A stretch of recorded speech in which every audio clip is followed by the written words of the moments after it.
Pemirsa, Presiden Prabowo Subianto berencana mempercepat pembangunan tanggul laut raksasa atau Giant Seawall di wilayah pesisir Pantura. Sejumlah menteri terkait dipanggil untuk membahas pembangunan tersebut dalam rapat terbatas kemarin.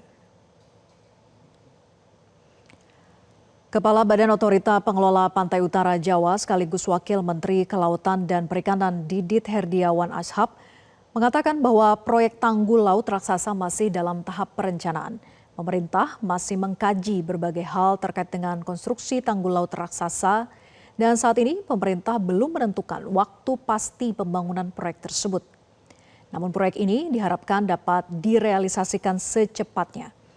Lebih lanjut, Didit menekankan pentingnya pemanfaatan sumber daya sekaligus aspek pelindungan lingkungan dalam konstruksi tanggul laut raksasa ini. Proyek ini dinilai strategis karena bisa menyelamatkan sekitar 60% kawasan industri serta melindungi lebih dari 30 juta penduduk yang tinggal di wilayah pesisir terdampak.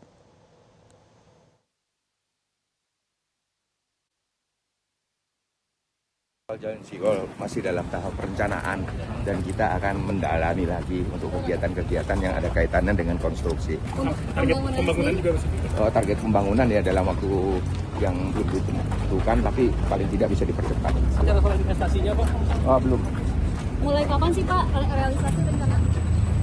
Rencana dari hasil hitungan masih dihitung waktunya. Karena kan berkaitan sama resources yang ada di Indonesia, kita manfaatkan semua. Jadi salah satu yang utama adalah kita bisa memanfaatkan soal lingkungan. Jadi kita absorb hal-hal yang ada kaitannya dengan waste.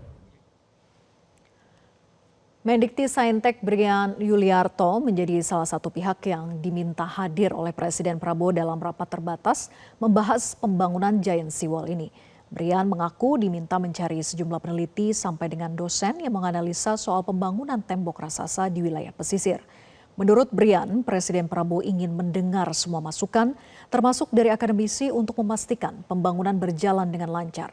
Semua hasil penelitian akan dikaji untuk diterapkan dalam pembangunan tembok besar ini.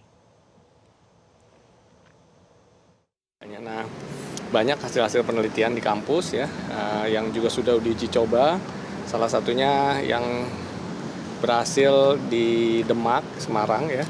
Itu juga nanti kita diminta berpartisipasi aktif.